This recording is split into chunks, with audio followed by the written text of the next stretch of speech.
Shalom saudara, dalam penuntasan amanat agung, kita percaya bahwa Tuhan akan banyak membukakan paradigma baru bagi setiap kita di dalam segala aspek kehidupan.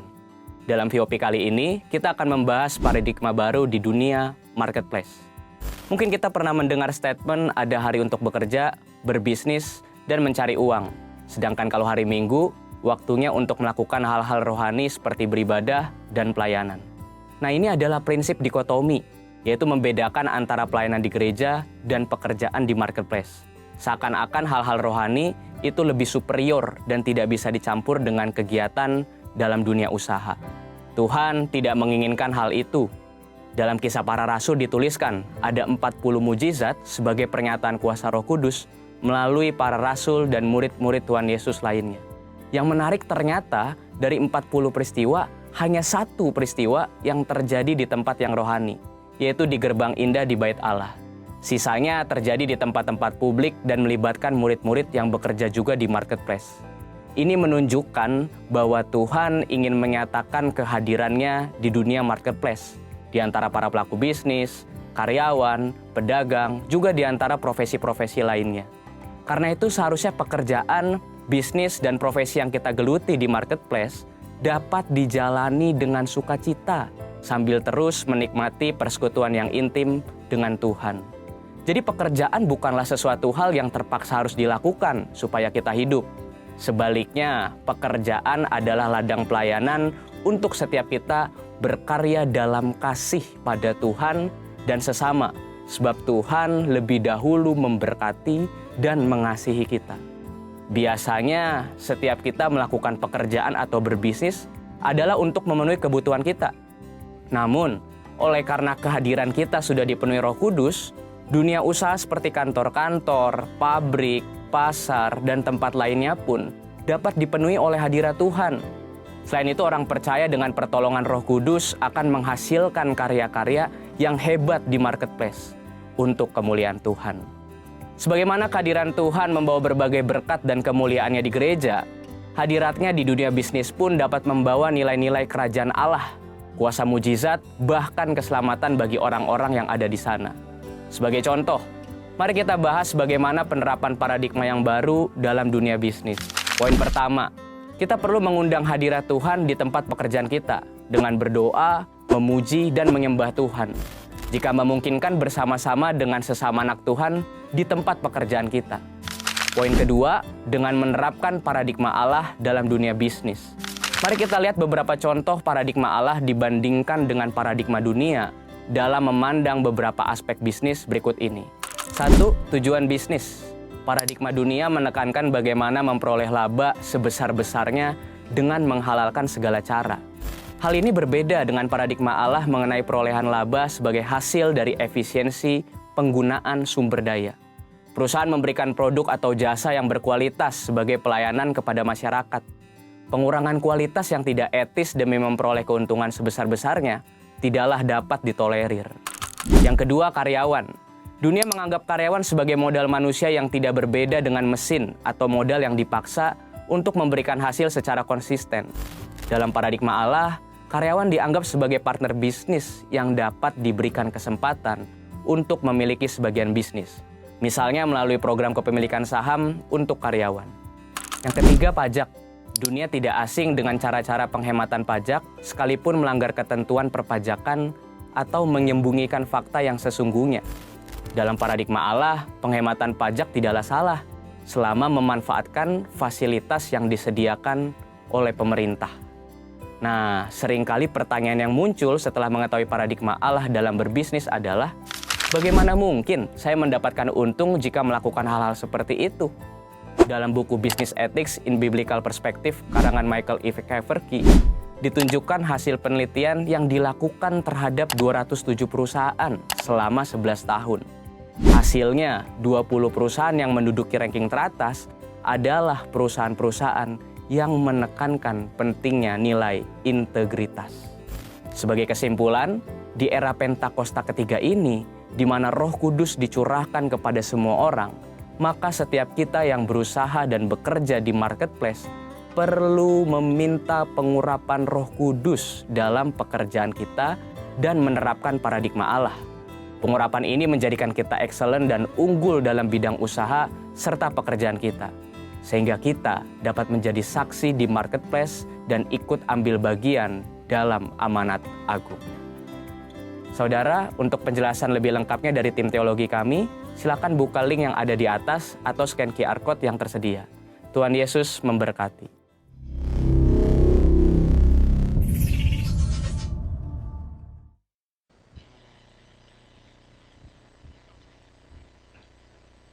Shalom semuanya, selamat pagi. Saya mau mengundang kita semua untuk bangkit berdiri bersama-sama. Mari kita memberikan tepuk tangan terbaik untuk Tuhan kita yang luar biasa. Katakan haleluya. Haleluya. Saya percaya Tuhan memberikan sukacita yang baru bagi setiap kita, amin. Sebelum kita memulai, mari kita satukan hati di dalam doa. Syakara barata kala barata kala barata kala barata kala basyikila barata kala barata kala barata kala. Kami bersyukur Tuhan. Shikila la la la la la la la la la la la la la la la barata kala barata kala barata kala barata kala barata kala barata kala basyakarata kala bu.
Saya mengajak kita semuanya, ayo kita bermurau, kita bersama-sama.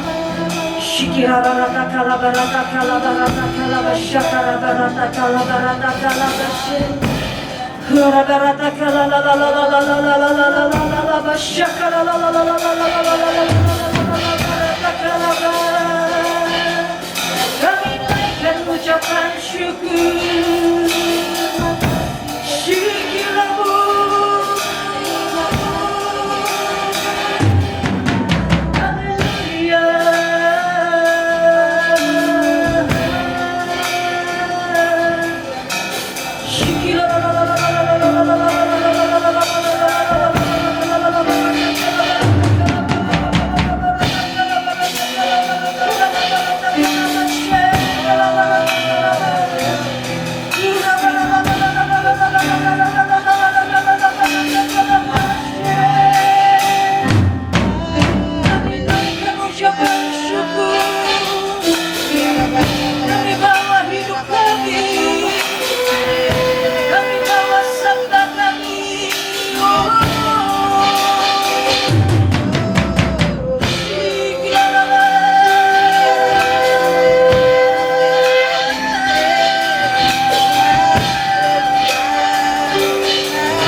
tahu Tuhan Kau mengasihi Tuhan setiap kami yang hadir Tuhan di tempat ini Tuhan.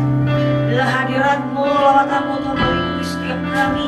Maka teman-teman kami dimanapun mereka berada untuk mengikuti ibadah online, kami percaya hadirat-Mu, lawatan-Mu melingkupi Tuhan setiap kami ya Abah. Kami tahu Tuhan Kau mengasihi Tuhan setiap kami Tuhan. Jangan lawat kami Tuhan dalam hadirat-Mu Tuhan. Setiap yang sakit Tuhan akan sembuhkan oleh darah Yesus.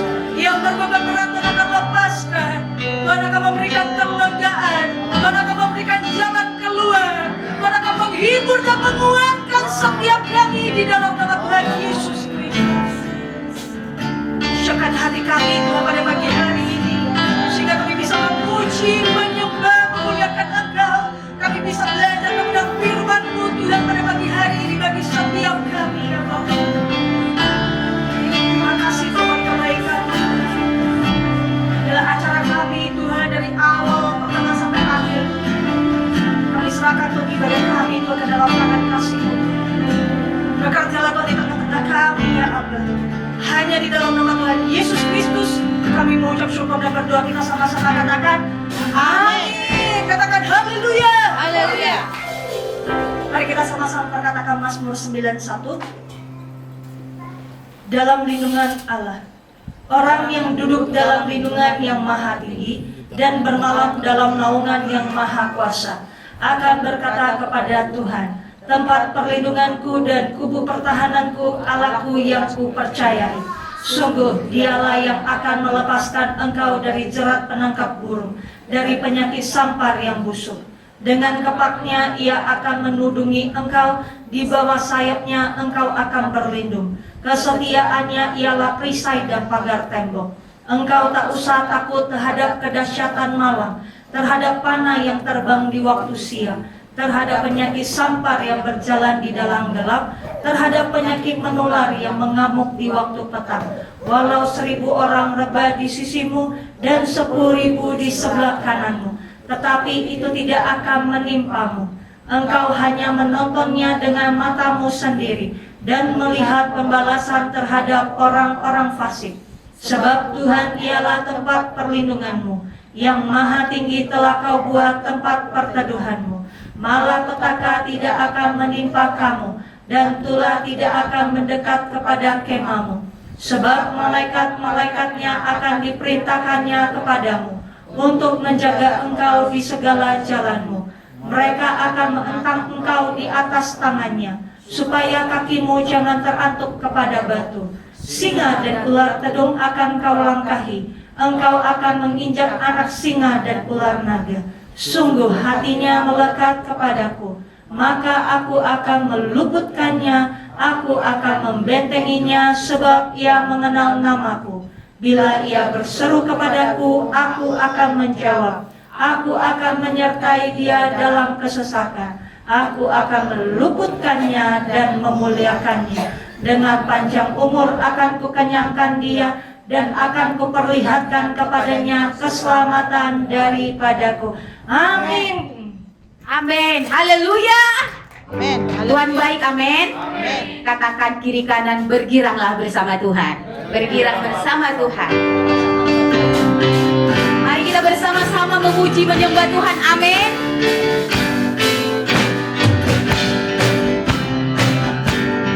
Haleluya. Masuki gerbangnya dengan hati bersyukur, halamannya dengan pujian. Kataku hari ini harinya Tuhan, ku bersuka sebabnya Tuhanku. Masuki gerbangnya dengan hati bersyukur, halamannya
Oh giranglah, haleluya.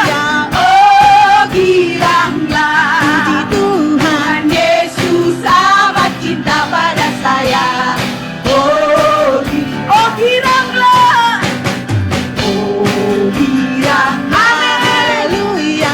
Oh giranglah, puji Tuhan Yesus amat cinta pada saya. Oh giranglah, Tuhan Yesus amat cinta pada saya. Oh giranglah, Tuhan Yesus amat cinta pada saya. Oh giranglah, haleluya. Masih mau menyembah Tuhan, amin. Amin.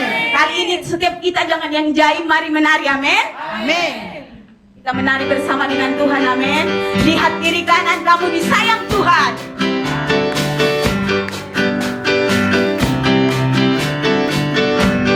Mari menari bersama. Sayang, sayang, sayang, aku disayang Tuhan. Amin. Aku diangkat jadi anaknya. Aku disayang Tuhan. Untuk diri sendiri katakan, sayang, sayang, sayang. Amin. Aku disayang. Mari menari bersama-sama. Aku diangkat jadi anaknya. Aku disayang. Katakan sayang, sayang. Sayang, sayang, sayang. Aku disayang Tuhan. Aku diangkat jadi anaknya. Aku disayang Tuhan. Glory, glory, haleluya. Glory, glory, puji Tuhan. Glory, glory, haleluya. Glory, glory, puji Tuhan. Amin, amin, amin. Siapa yang di sini ada suami istri boleh bergandengan tangan. Yang anak dengan orang tua sahabat boleh dicari. Kita nyanyikan dengan lembut lagu ini, amin. Dengan lembut katakan, sayang, sayang, aku disayang Tuhan, amin. Sayang, sayang, disayang, aku disayang Tuhan. Aku diangkat jadi anaknya. Aku disayang Tuhan. Gandeng tangannya, ayo. Sayang, sayang, disayang, amin. Aku disayang Tuhan. Aku diangkat jadi anaknya. Aku disayang Tuhan. Katakan sayang. Sayang, sayang, sayang. Aku disayang Tuhan. Amin Tuhan. Aku diangkat jadi anaknya. Aku disayang Tuhan. Aku disayang. Disayang Tuhan. Aku disayang. Aku disayang Tuhan. Haleluya. Saya percaya kita semua bersuka cita, amin. Katakan haleluya. Silakan duduk di dalam hadirat Tuhan. Mari kita siapkan hati kita akan memberi yang terbaik untuk pekerjaan Tuhan di tempat ini. Bapa di dalam surga, terima kasih Tuhan.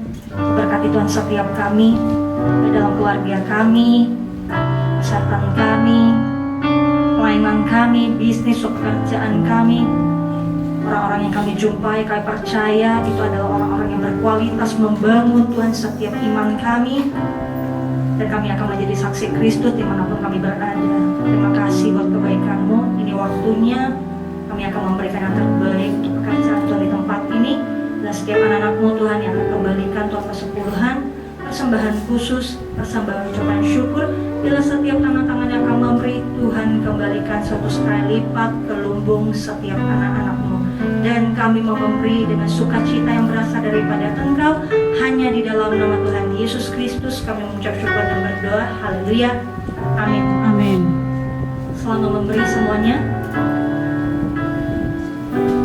Satu hal yang kurindu ya Tuhan, selalu berada di dekat-Mu. Terima kasih Yesus.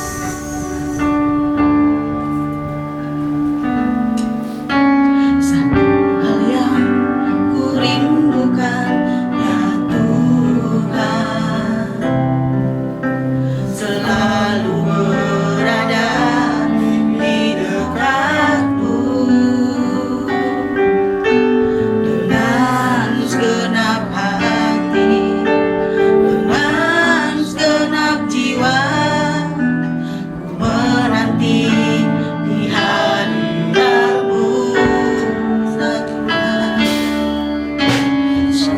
hal yang ku rindukan ya Tuhan, selalu berada di dekatmu.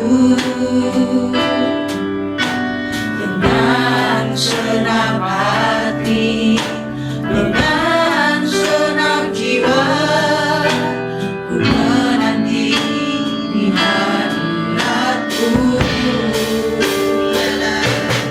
Lebih dalam lagi ku rindukanmu, lebih dari segala yang ada. Lebih dalam lagi ku cintakan Yesus, ku mengasihi.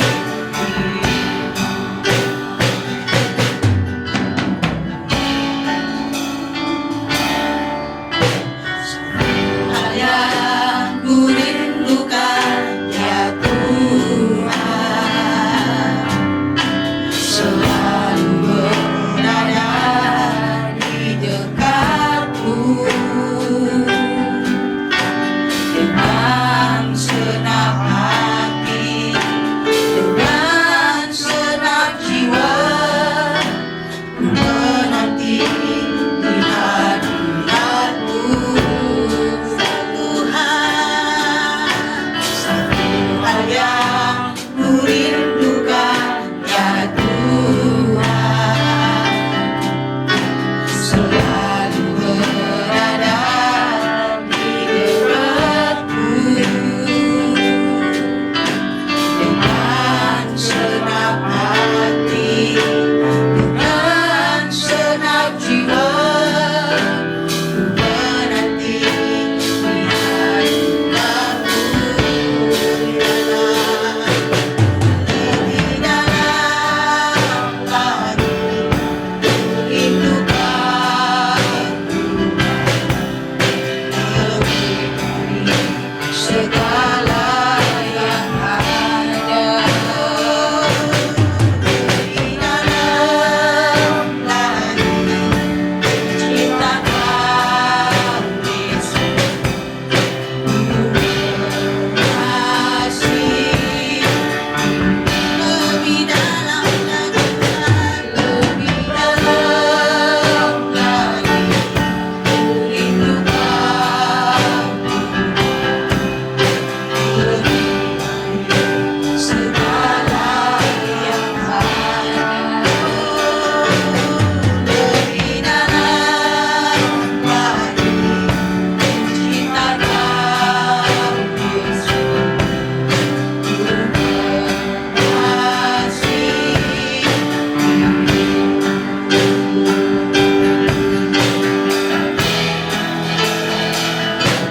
Lebih dalam lagi ku rindukanmu, lebih dari segala yang ada. Lebih dalam lagi cintakan Yesus, ku mengasihi. Lebih dalam lagi, lebih dalam lagi ku rindukan Tuhan, lebih dari segala yang ada. Lebih dalam lagi ku cintakan Yesus, ku mengasihi. Ku mengasihi. Terutama di dalam hidup kita,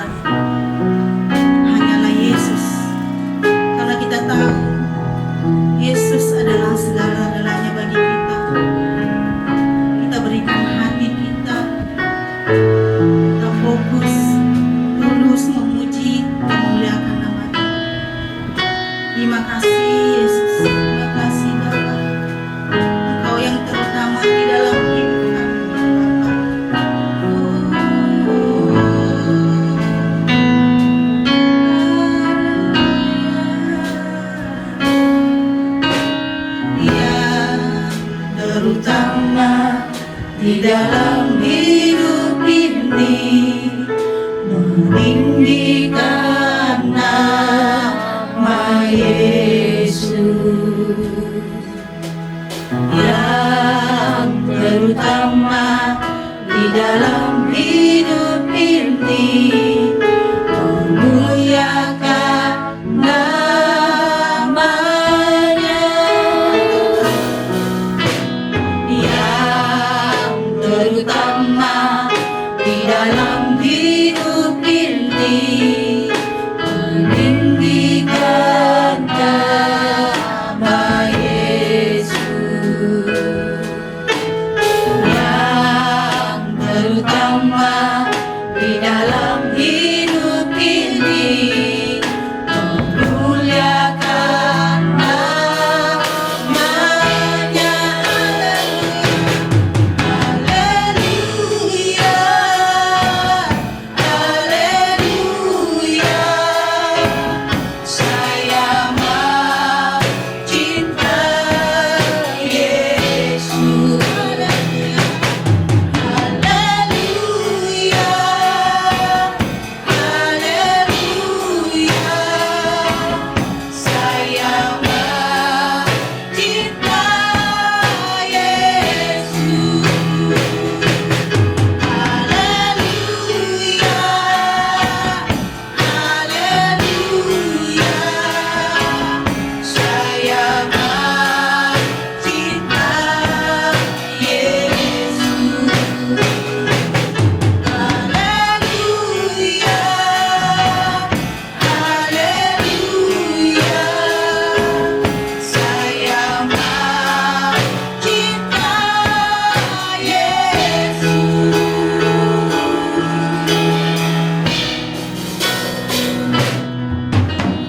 yang terutama di dalam hidup ini, tinggikan nama Yesus yang terutama di dalam hidup ini, memuliakan nama. Katakan haleluya, haleluya,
haleluya,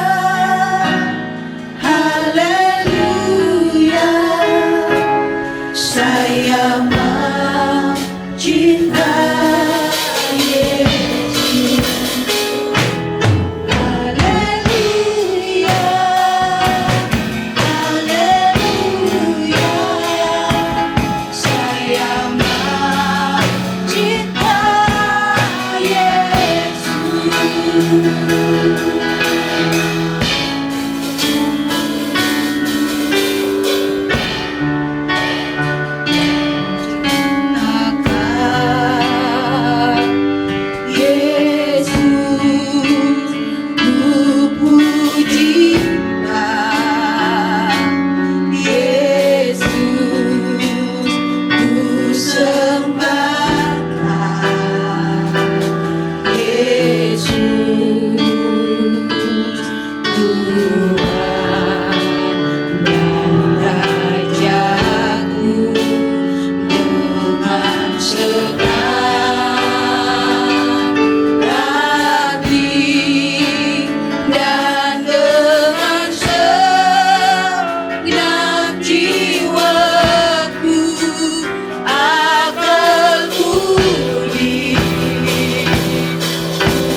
cinta-Mu begitu indah.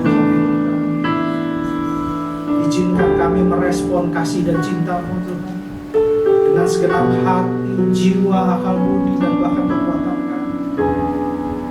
Kami tahu Tuhan bahwa kami adalah anak-anak yang terpilih dan terkasih. Bahkan nama-nama kami ada di kitab kehidupan-Mu Tuhan. Hidup kami ada di tangan-Mu. Dari awal sejak dibentuk di kandungan ibu kami, bahkan sampai akhir hidup kami, Engkau yang mengetahui hidup kami. Bapa yang baik, terus berkati kami. Biarlah kasih-Mu terus mengalir. Orang takara Bapa syakar. Kasih Bapa buat pagi ini. Kasih buat hadirat. Sebentar kami mau duduk diam mendengarkan isi hati. Berikan kami kefokusan, pengertian dan hikmat ilahi. Roh Kudus bekerja, Roh Kudus ajarkan kami, Roh Kudus ajarkan setiap dari kami, urapi hamba, urapi kami semua. Sehingga harta benda sorga boleh kami dapatkan dan boleh kami bawa pulang. Untuk kami hidupi sepanjang hidup kami menjelang akhir zaman, menanti kedatangan-Mu dengan setia di dalam nama Tuhan Yesus. Terima kasih Bapak. Terima kasih Tuhan Yesus. Terima kasih. Berbicara. Kalau orang pujian kuasa mulai masuk dan bagian. Dalam nama Tuhan Yesus Kristus, kami syukur dan berdoa. Yang siap menerima Tuhan sama katakan, amin. Saudara-saudara sekalian terkasih dalam Kristus Yesus. Shalom. Puji Tuhan. Hari ini kita akan belajar sesuatu baru.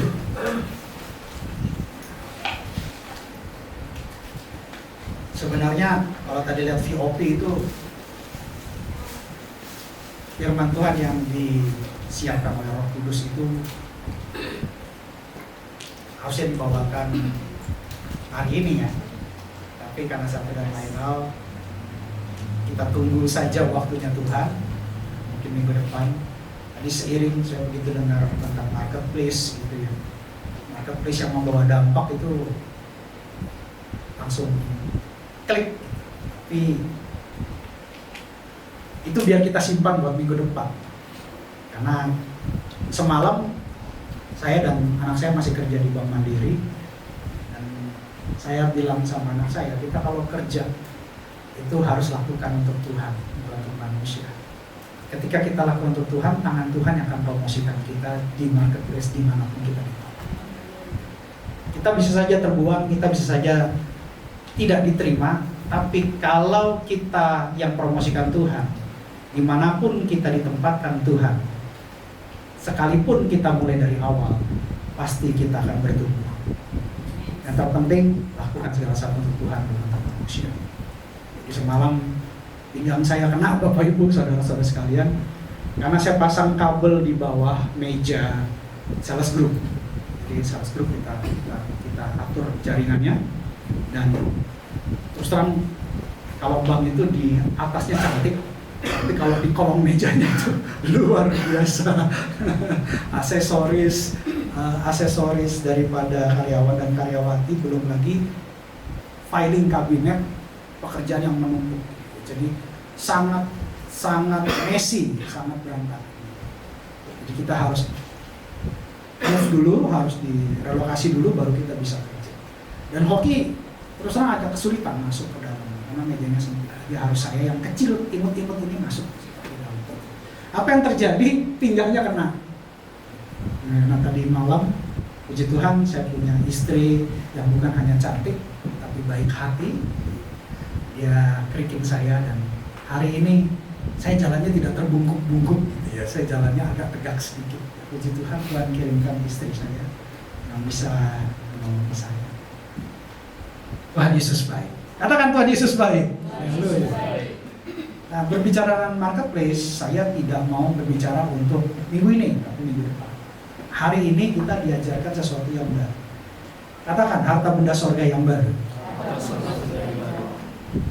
Roh Kudus berikan temanya mandat sorga. Sorga pernah ada di bumi ini, yaitu di Taman Eden. Dan yang kedua setelah itu di Bahtera Nuh. Jadi kalau kita mau tanya, sorga pernah terjadi nggak? Kondisi sorga pernah nggak terjadi di zamannya bumi dijadikan sampai sekarang? Pernah terjadi 2 kali, yaitu di Taman Eden, sekalipun di bumi tapi open heaven.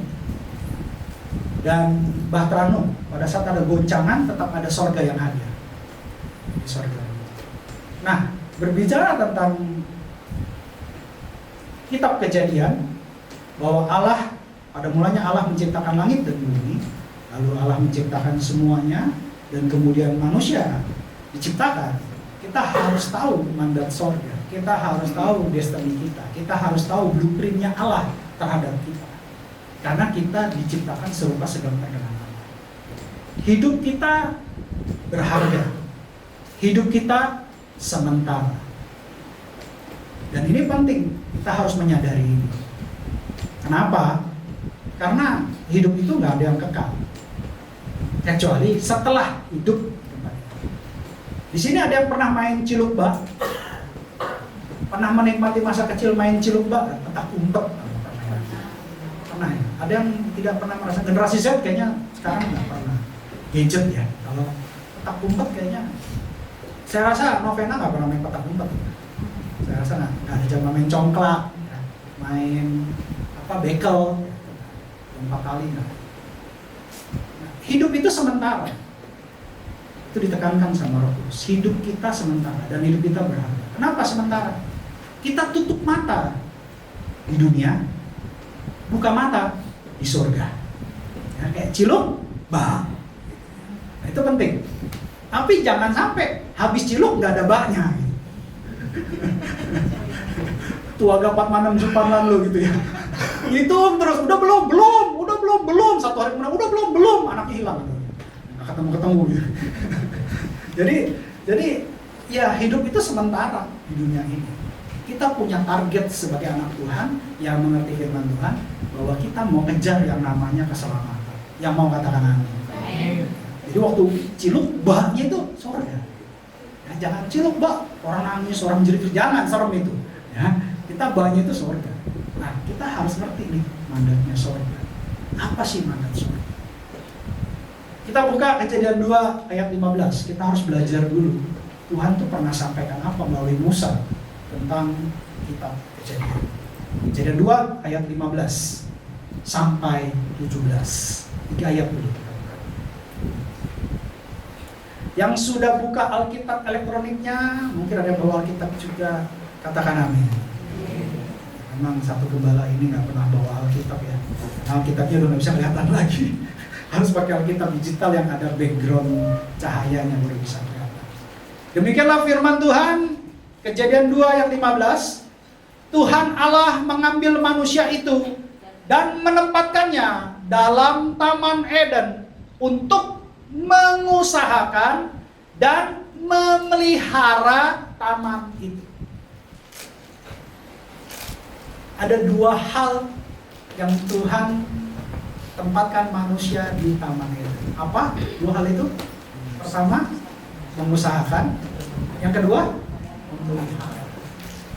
Ingat ya, itu harus dikunci dulu di sini.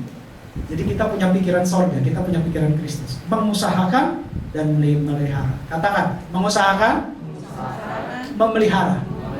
Ingat ya, kunci di situ dulu ya. Nanti kita belajar di sini. Karena kita belum pernah belajar ini.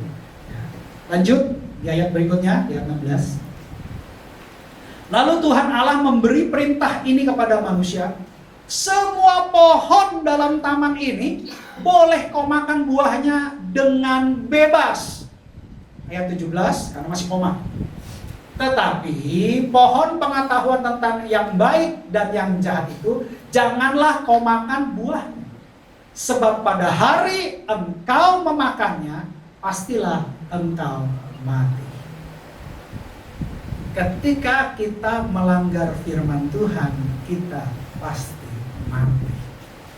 Ini yang penting. Tuhan kasih berkat, Tuhan sudah siapkan, Tuhan sudah sediakan.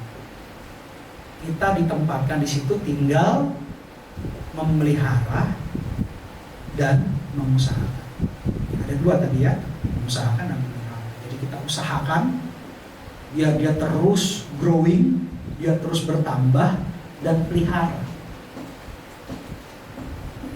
Lawan mengusahakan apa? Lawan kata mengusahakan.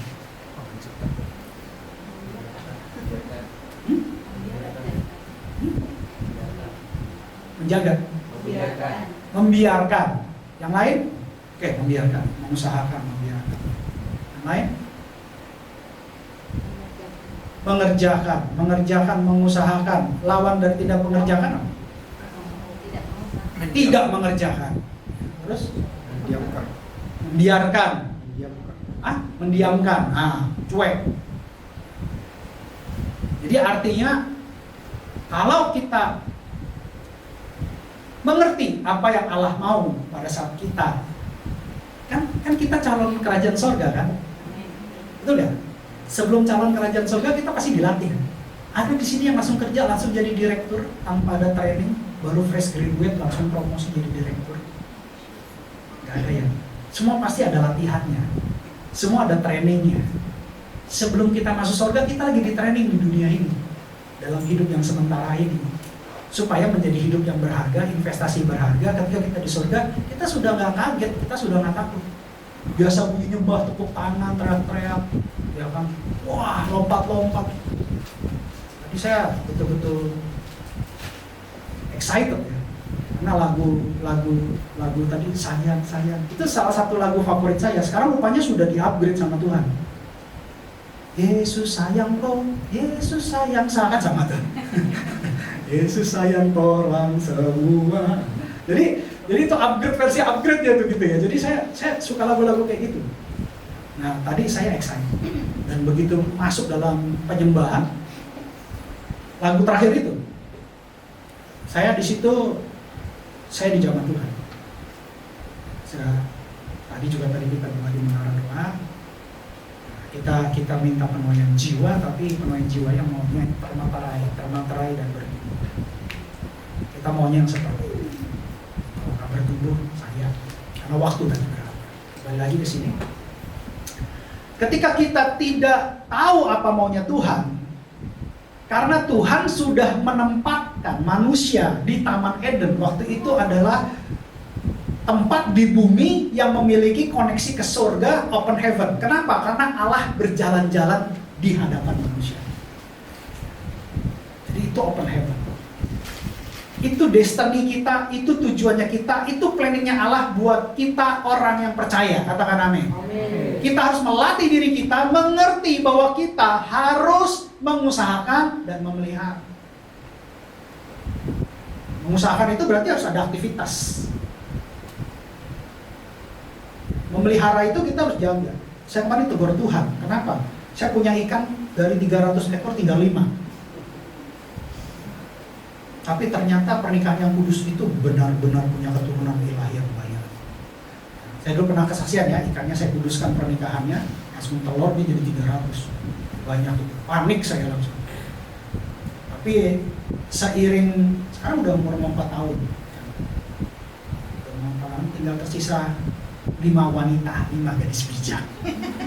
Gak ada prianya, mati semua berantem.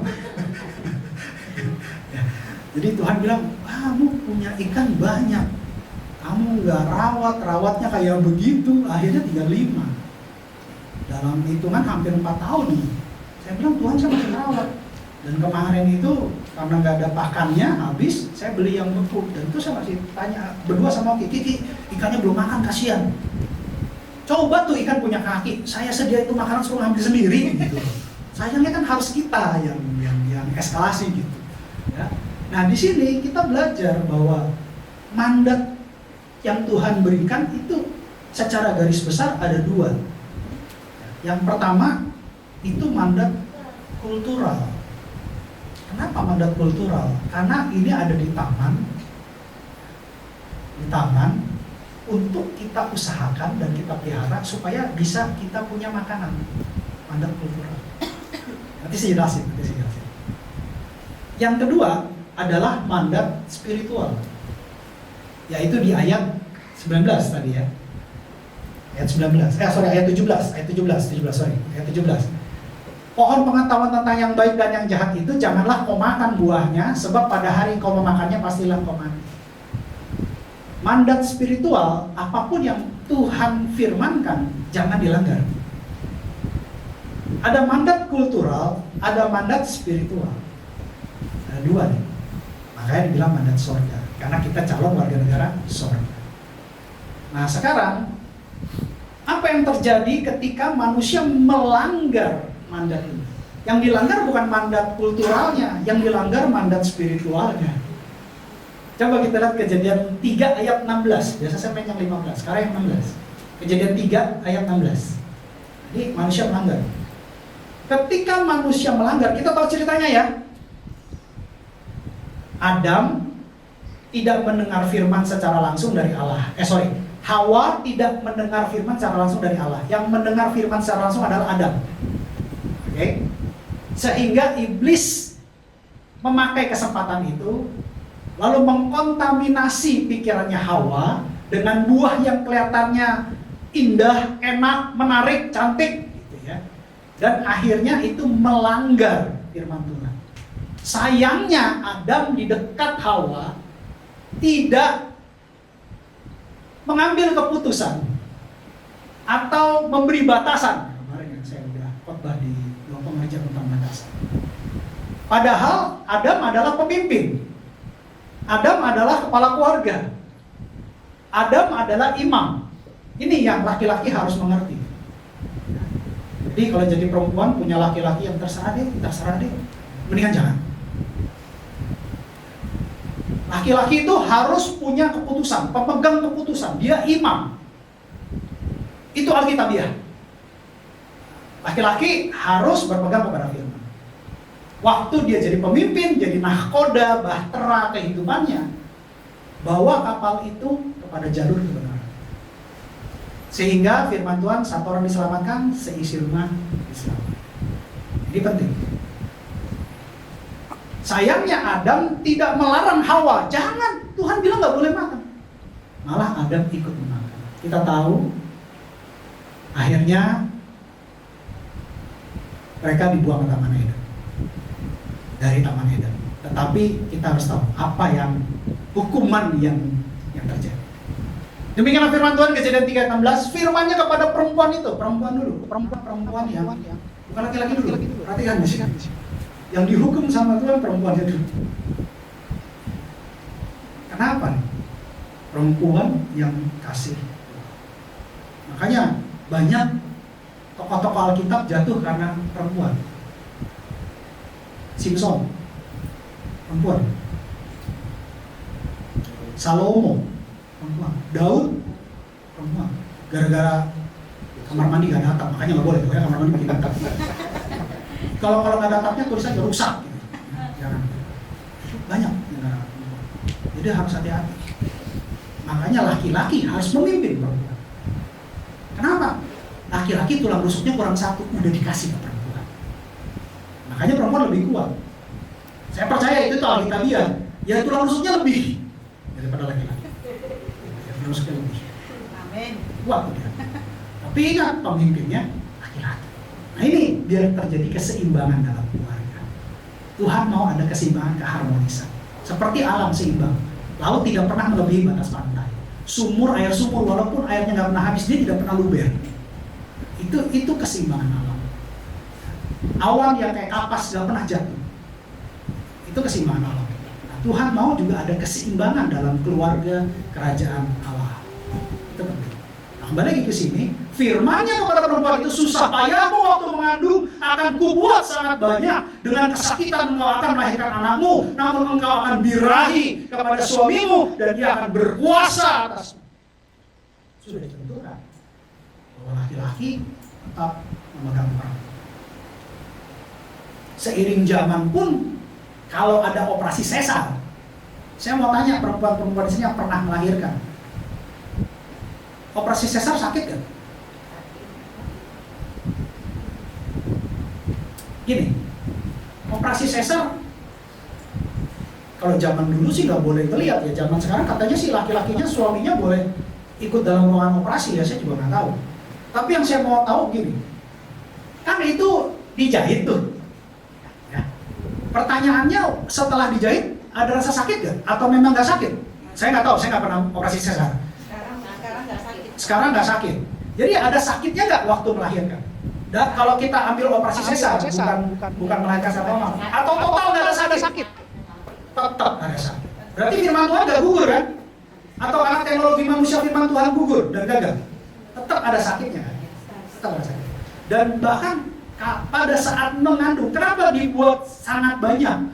Saya mau tanya sekarang, kandungan ibu membawa anak itu berapa bulan? Lama nggak itu? Lama loh. Oke gini, ada yang setahun, betul. Namanya hamil kerbau ya, atau bunting kerbau gitu namanya gitu. Ya. Oke itu 11 bulan. Nah, jadi kalau misalnya mau lihat ya, mau lihat, kita mau tes nih. Ini perempuan rasanya kayak gimana 9 bulan.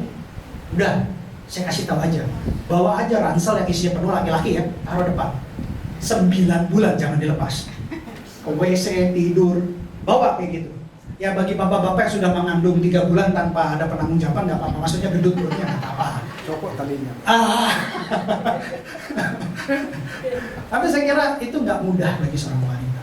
Karena pada saat dia mengandung, dia juga harus mempersiapkan kebutuhan keluarganya. Itu nggak mudah. Makanya dikatakan ini akan kubuat sangat banyak. Itu firman Tuhan. Itu buat yang perempuan. Bagaimana yang laki-laki? Lanjut ke 7. Setelah itu laki-laki kena hukum. Gitu ya. Lalu firman-Nya kepada manusia itu, karena engkau mendengarkan perkataan istrimu dan memakan dari buah pohon yang telah kuperintahkan kepadamu, jangan makan daripadanya, maka terkutuklah tanah karena engkau. Dengan bersusah payah engkau akan mencari rezekimu dari tanah seumur hidup. Sebentar, saya mau kita gali firman. Yang terkutuk siapa? Tanahnya. Jadi jangan berpikir kita terkutuk. Iblis akan merubah itu menjadi mindset kita terkutuk karena dosa. Bukan, yang terkutuk tanah. Tetapi kita tetap berdosa sehingga bersusah payah mencari rezeki. Makanya Yesus datang untuk menghilangkan hal-hal yang negatif dalam hidup. Nah sekarang saya bertanya, kalau tanah terkutuk, alam terkutuk gak gara-gara ini? Tanah, tahu tanah kan? Tumbuh-tumbuhan ada di mana? Binatang makan dari apa? Tumbuh-tumbuhan. Ada sirkulasi gak? Itu namanya kultural. Kalau tanah sudah terkutuk, ini gara-gara manusia, ini gara-gara Adam dan Hawa nih. Ketika jatuh dalam dosa, apa yang terjadi? Alam terkutuk. Manusianya jadi bersusah payah. Kenapa? Karena alam terkutuk. Bukan kita yang terkutuk, alam terkutuk. Kita terikat dengan dosa, diperhamba dengan dosa. Sehingga apa yang terjadi? Upah dosa adalah maut. Nah itu. Ya, jadi kalau mau belajar teologi secara keseluruhan kayak begitu. Puji Tuhan kita punya Tuhan yang membuat kita dilepaskan. Nah, ketika kita berdosa, apa yang jadi masalah? Kita dapat hukuman sampai keturunan ketiga dan keempat. Itu yang disebut kutuk dosa, kutuk keturunan dosa, keturunan. Makanya Yesus disalib yang kemarin. Jadi kalau mau tahu istilah-istilahnya, nanti belajar pelan-pelan dalam bahasa aslinya. Tapi yang jelas di sini, saya mau tegaskan, tanah terkutuk, alam terkutuk gara-gara manusia berdosa.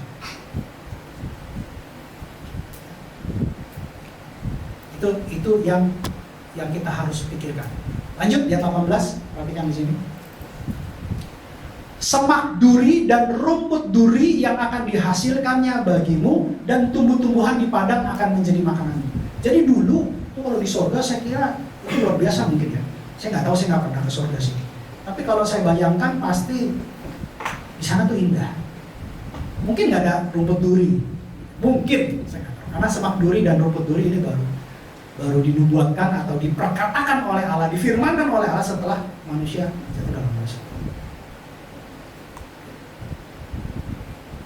Dan ini menjadi makanan kita. Kenapa? Artinya nggak gampang. Di bahasa ini artinya nggak gampang dapetin makanan. Jadi kita harus ngerti nih, ada berkat, ada mandat kultural, ada mandat spiritual. Gara-gara spiritual, kulturalnya jadi masalah. Dan itu berefek. Binatangnya juga jadinya bermasalah, tumbuh-tumbuhan juga bermasalah karena ekosistem. Binatang makan dari tumbuhan. Nah sekarang masalahnya ketika manusia jatuh dalam dosa, dosa pertama tidak taat, dosa kedua pembunuhan. Kita tahu Kain dan Habil. Dosa itu bisa berkembang, dosa itu bisa bertumbuh, dosa itu bisa multiplikasi. Bukan hanya berkat, dosa bisa multiplikasi. Ini yang jadi masalah, karena ada pintu celah iblis masuk. Ketika iblis masuk, dia obrak-abrik. Ketika kita buka celah sedikit aja, iblis masuk. Itu yang jadi masalah. Paulus menyelidiki ini. Paulus menyelidiki ini dan Paulus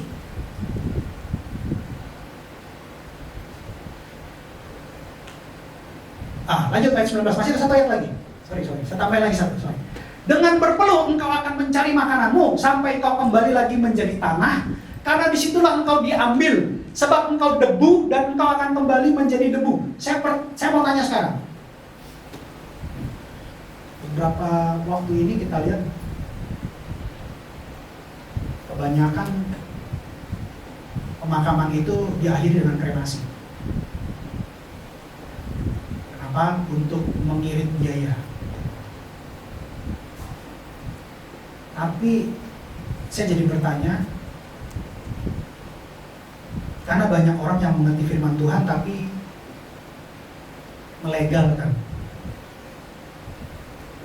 firman Tuhan yang seharusnya kita lakukan, tapi mereka tidak lakukan dan mereka legal. Coba baca firman yang baik-baik, kita baca sama-sama. 3, 2, 1.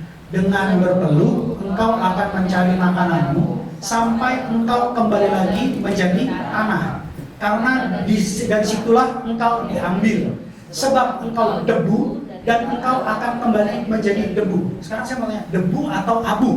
Debu. Kremasi itu abu atau debu? Abu.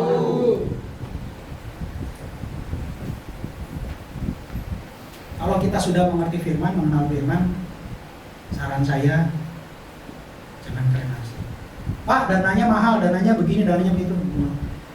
Kita nggak pernah bisa pegang hari esok. Yang pegang hari esok itu Tuhan. Kalau kita ikutin firman, kita bersepakat dengan Tuhan yang adalah firman itu sendiri, Tuhan pasti bela kan? Pasti bela. Kita sudah mengalami banyak pelayanan.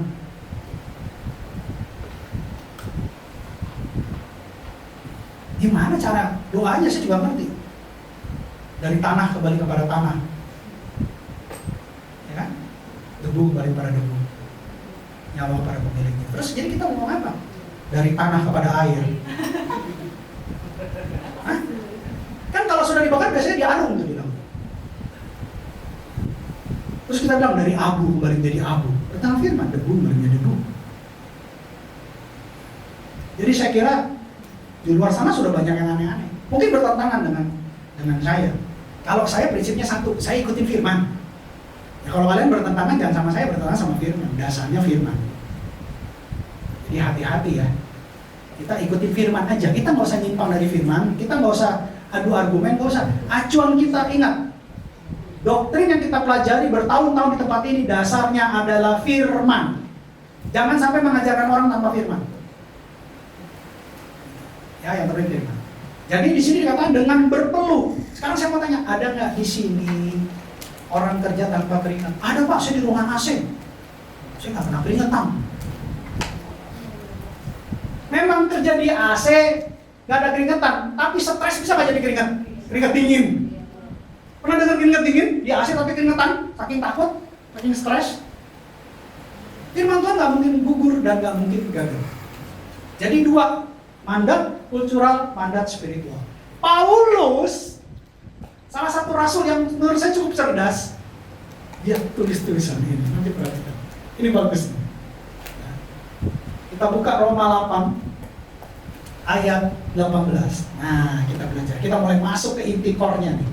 Ya. Roma 8 ayat 18. Demikianlah firman Tuhan, sebab aku yakin bahwa penderitaan zaman sekarang ini tidak dapat dibandingkan dengan kemuliaan yang akan dinyatakan kepada kita. Ayat 19. Sebab dengan sangat rindu seluruh makhluk menantikan saat anak-anak Allah dinyatakan. Katakan seluruh makhluk. Selain manusia ada apa makhluknya? Ada hewan, ada tumbuhan, benar? Benar nggak? Berarti ada 3 loh makhluk yang paling mulia dan paling utama manusia. Belum lagi makhluk-makhluk astral kata di sana. Nggak tahu lah itu. Kalau kita darah Yesus kan yang berani itu. Jadi kalau kita 3 ini. Ada manusia, ada hewan, ada tumbuhan. Ini berbeda ya. Sama-sama punya nafas, tapi ada yang punya akal budi, ada yang tidak punya akal budi. Ya. Makanya beda feeling sama insting. Ya, jangan katakan orang, oh insting lu bagus sekali, itu binatang. Ya, binatang punya insting. Manusia punya feeling, perasaan. Beda insting sama feeling ya, jangan sampai terbalik-balik. Oh insting lu keren banget. Diajarin, diedukasi. Itu bukan insting anakku, gitu ya. Itu feeling namanya. Kalau binatang punya insting, tapi nggak punya feeling, nggak punya perasaan. Beda di sini. Kalau tumbuhan nggak punya perasaan.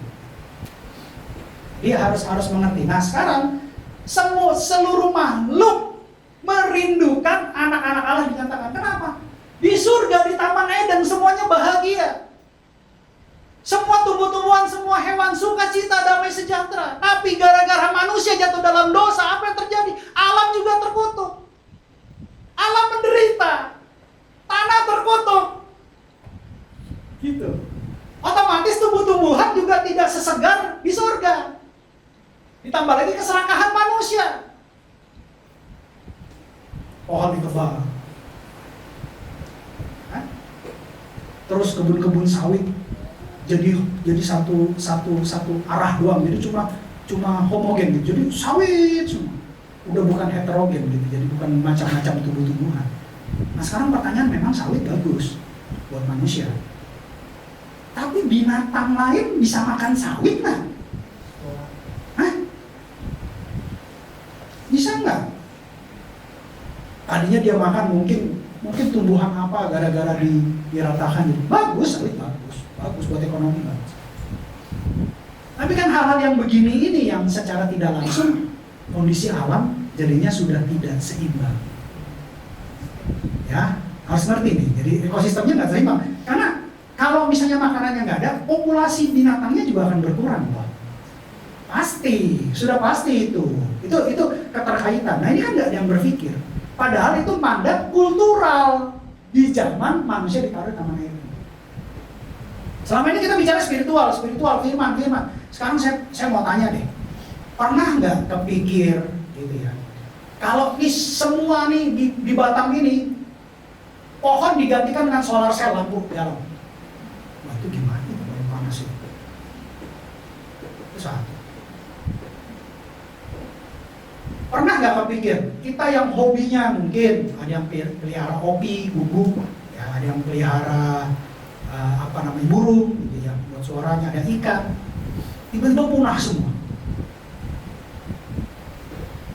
Jadi hewan kesayangan kita diganti dengan robot. Kan sudah ada di Jepang. Kan jadinya semuanya jadi berantakan. Terus pernah nggak berpikir kita juga menjaga lingkungan? Pernah nggak kita tahu mandat kultural yang dari Tuhan, kita menjaga lingkungan? Mau tahu nggak kenapa gereja ini sekarang nggak pakai sarung? Kursinya maksudnya, bukan kita nggak pakai sarung, bukan kursinya, bukan laki-lakinya nggak pakai sarung, kursinya nggak pakai sarung. Kenapa? Karena kalau sarung diangkat, ada gelas aqua, ada tisu, ada sampah-sampah. Yang bersihin siapa? Bapak dan Ibu Kebanggaan. Akhirnya kami berdebat, bertukar pikiran, bukan berdebat ya, bertukar pikiran. Ya udahlah kalau gitu sarungnya kita pakai acara besar aja. Kalau ibadah kita nggak pakai. Yang nyuci ibu loh. Kita nggak pakai laundry. Ibu itu tangannya kadang sakit loh. Saya yang tahu karena saya teman sekamarnya. Itu bukan bukan 1, 2, 5, 10, 1, berapa nih, hitung aja. Itu bertahap, karena kita jemurnya nggak cukup di rumah kita. Jadi tahap 1, gelombang 1, misalnya 10, gelombang 2, 10, kali aja berapa gelombang. Dan kita selalu bersihin, nggak pernah berubah. Nggak ada pembaharuan. Jadi kita pikir-pikir, wah ini kayaknya nggak ngerti tentang mandat kulturalnya dari Tuhan. Padahal ini rumah Tuhan loh. Ibaratnya kamu buang sampah di Taman Eden. Itu mandat kultural. Saya nggak tahu lupa apa nggak lupa, tapi sering sekali terjadi itu pasti deh. Pasti setiap habis minggu gitu kita angkat, siapa punya nih? Kan nggak mungkin saya taruh CCTV, saya tandain lingkaran, besok saya print taruh wanted. Karena kita diajarkan kasih. Jadi ini penting. Ini baru di dalam gereja. Gimana di luar gereja? Kadang istri saya nggak sengaja buang sampah aja, saya pungut lagi, saya taruh buang sampah. Karena saya merasa, gimana ya? Alam ini sudah semakin tidak baik-baik saja. Kenapa? Bukan ulahnya Tuhan, ulahnya kita.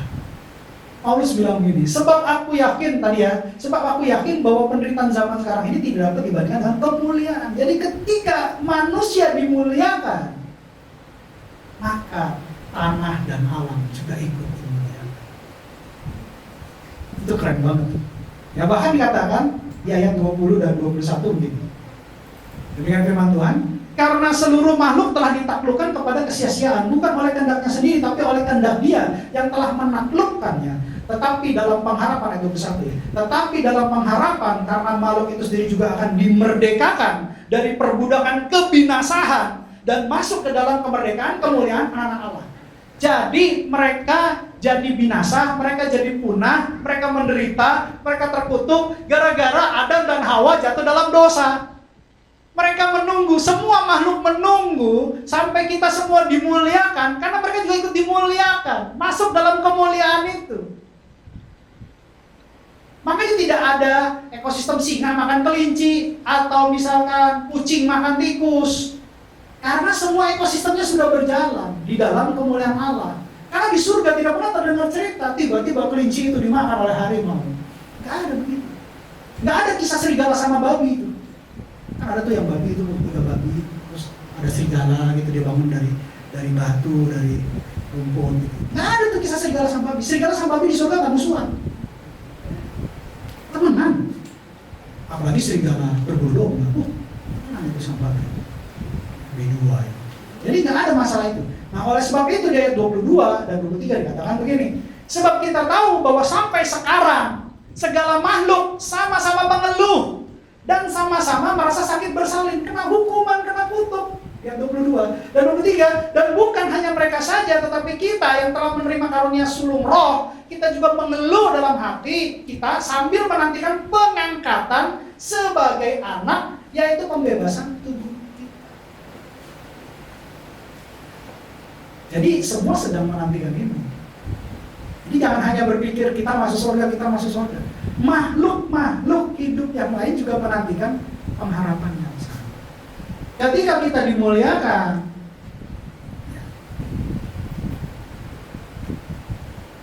Yerusalem baru hadir, bumi sudah direstorasi. Dan kita yang masih hidup, kita harus menjalankan mandat kultural dan mandat spiritual.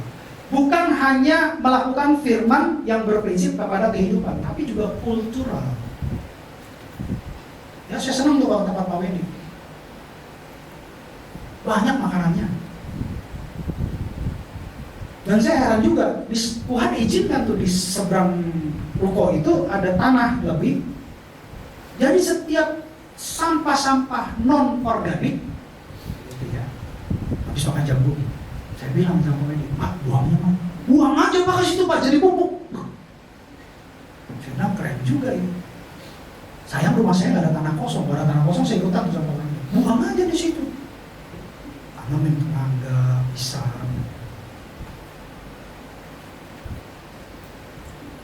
Karena Tuhan sudah bilang kita harus mengusahakan dan memelihara. Jadi kultural itu jangan sampai lupa sebagai anak-anak Tuhan. Jangan. Kita harus jaga kebersihan. Kita harus jaga alam. Karena sekarang alam sudah susah lah untuk di-handle. Tapi kita jangan menambahi. Udah tahu alam makin rusak, kita malah nambahin. Jangan. Ini yang penting. Selama ini kita nggak pernah dapat firman ini tentang mandat kultural. Tapi jangan juga nanti pulang dari tempat ini beli tumbuh-tumbuhan, beli ini taruh di rumah. Kalau kebanyakan bisa jadi sarang nyamuk juga. Berhikmatlah. Yang suka tumbuh-tumbuh, yes, boleh-boleh aja. Dulu saya sih dari keluarga pencinta anggrek. Saya, jadi mama punya adik itu gantung-gantungin pot di mana-mana tuh. Kalau ke rumah bagian dalam tuh pot bergantungan di mana-mana. Anggrek semua, jadi ada yang putih, ada yang merah. Jadi saya kalau lihat anggrek sudah sering. Tapi tidak ada mawar yang berduri. Kalau bisa dan harus, kita sudah mengerti bahwa kita punya dua mandat. Mandat kultural sama mandat spiritual. Bukan hanya melakukan firman Tuhan buat hidup kita, tapi juga melakukan firman Tuhan buat alam. Ini penting. Kalau yang punya apotek hidup, puji Tuhan. Itu bagus banget. Saya nggak bisa, karena setiap tanaman dikasih ke saya pegang pasti mati. Nggak usah didoakan, dipegang aja pasti mati. Kalau tanaman saya nggak tahu kenapa. Nah, lanjut, lihat 24 dan ayat 25 terakhir. Sebab kita diselamatkan dalam pengharapan, tetapi pengharapan yang dilihat bukan pengharapan lagi. Sebab bagaimana orang masih mengharapkan apa yang dilihatnya. Ayat berikut. Tetapi jika kita mengharapkan apa yang tidak kita lihat, kita menantikannya dengan tekun. Katakan dengan tekun. Kalau pengharapan sudah kita lihat, itu namanya kepastian. Tapi kita ada kata-kata pengharapan dalam kepastian. Karena Tuhan kita pasti. Tuhan kita tidak pernah berubah. Sekalipun kita berharap, hasilnya kepastian. Dan karena kita belum melihat, tapi kita percaya, maka kita harus menantikannya dengan tekun. Artinya apa? Hidup kita berharga, hidup kita sementara, hidup kita melakukan mandat kultural dan mandat spiritual dari sorga. Supaya hidup kita menjadi berharga, sehingga kita tutup mata di dunia, buka mata di sorga. Ciluk, bah. Beri kemuliaan dulu buat Tuhan. Jangan terlalu tegang. Pokoknya pulang dari sini jaga kebersihan. Pulang dari sini jaga alam. Jangan main tebang-tebang pohon orang, apalagi curi mangga. Jangan. Bahaya. Dua pelanggarannya. Sudah tidak mengikuti mandat kultural, tidak mengikuti mandat spiritual, mencuri. Jangan.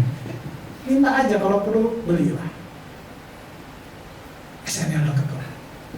Kesannya lagi promo. Ya. Hari ini kita belajar dua hal tentang mandat kultural dan mandat spiritual. Kita harus lakukan dengan tekun karena kita calon warga negara surga. Sehingga jangan kita sering potong-potong tanaman, jangan kita sering petik-petik bunga. Nanti di surga kita petik-petik dimarahin sama Tuhan.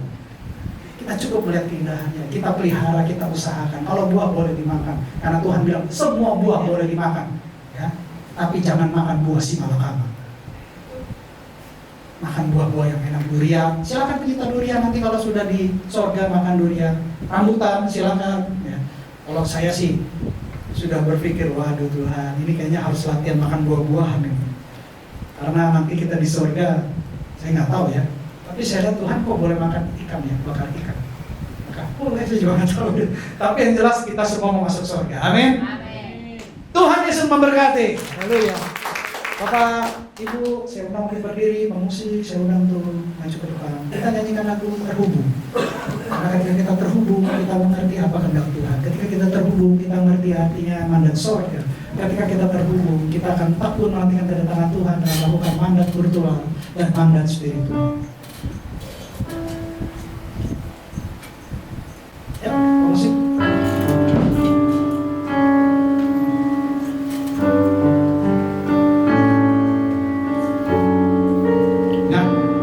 Dari tempat ini kita harus ingat ada dua mandat, kultural dan spiritual. Kasih-Mu layakkan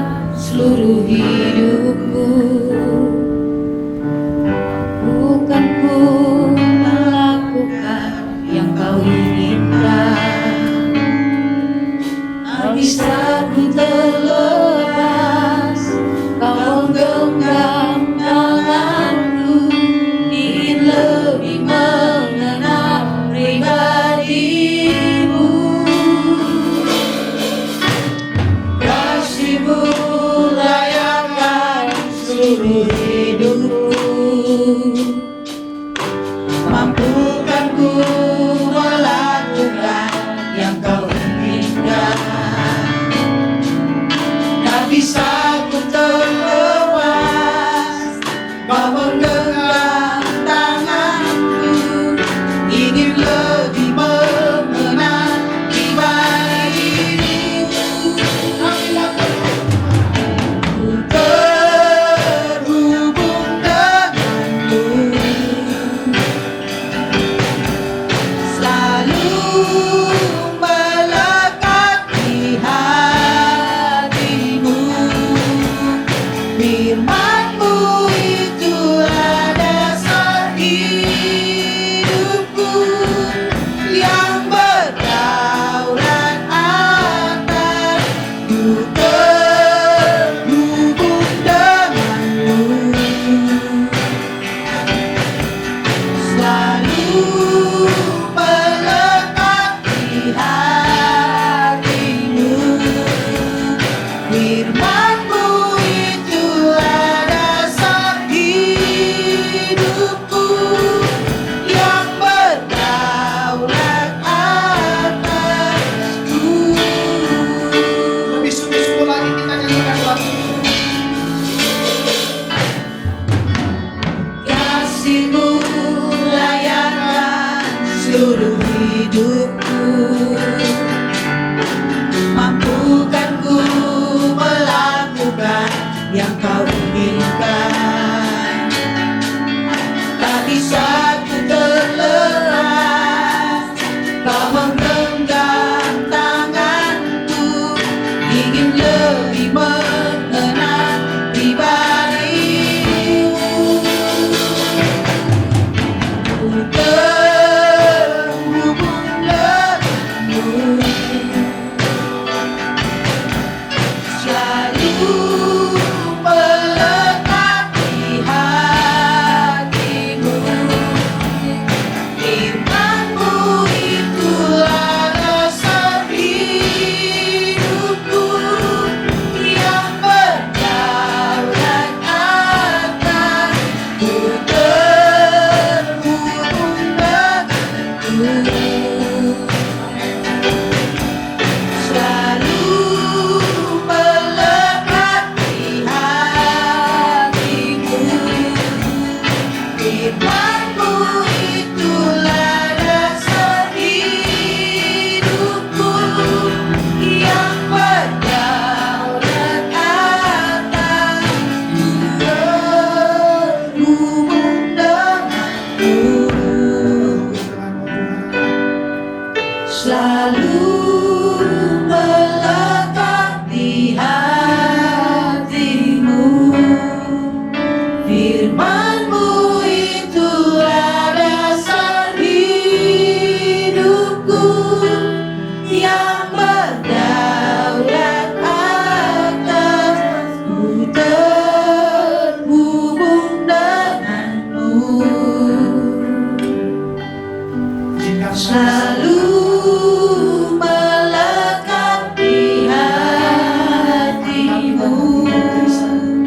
Firman-Mu itulah dasar hidupku, yang berdaulat atasku. biarkan musik bermain. Hari ini Roh Kudus berbicara sama kita, karena kita semua adalah calon warga negara kerajaan sorga. Kita harus mengerti destiny kita. Kita harus mengerti blueprintnya Allah terhadap diri kita. Dan manusia ditaruh dengan Eden untuk mengusahakan dan melihara, dan bahkan tidak melanggar perintah Tuhan untuk makan buah pohon pengetahuan. Dua hal yang kita pelajari hari ini tentang mandat kultural dan mandat spiritual harus kita hidupi, harus kita jaga untuk melatih kita, mempersiapkan diri kita bahwa kita semua adalah calon warga negara surga. Minta hikmat dari Roh Kudus, minta kekuatan Roh Kudus. Sehingga setiap langkah kita adalah cerminan Allah, cerminan Yesus. Sehingga hidup kita menjadi berdampak, menjadi alat untuk menuntaskan amanat agung, bahkan lebih lagi menjadi berkat surga yang hidup di dalam nama Tuhan Yesus. Jangan sampai kehilangan arah, karena kita sudah punya arah dengan dasar firman yang hidup. Mengikuti, menghidupi, bahkan lebih lagi melalui hidup kita, nama Tuhan yang dimuliakan dalam nama Tuhan Yesus. Kasih Tuhan, kasih Tuhan. Berhubung denganmu, selalu melekat di hatimu. Firman-Mu itulah dasar hidupku, yang berdaulat atasku, terhubung denganmu. Selalu melekat di hatimu. Firman-Mu itulah dasar hidupku, yang berdaulat atasku, terhubung denganmu. Amin. Biarkan kami terhubung, Pak. Selalu melekat di hatimu. Firman-Mu itulah dasar hidupku, yang berdaulat atasku, terhubung denganmu. Selalu melekat di hatimu. Firman-Mu itulah dasar hidupku, yang berdaulat atasku. Firman-Mu Tuhan. Firman-Mu itulah dasar hidupku, yang berdaulat atasku. Firman-Mu Tuhan. Firman-Mu itulah dasar hidupku, yang berdaulat atasku. Beri kemuliaan buat Tuhan. Haleluya. Kami tahu destiny kami, Tuhan. Kami tahu hidup kami berharga dan hidup kami sementara. Kami mau belajar, Tuhan, untuk menjalankan mandat kultural dan mandat spiritual dalam hidup kami.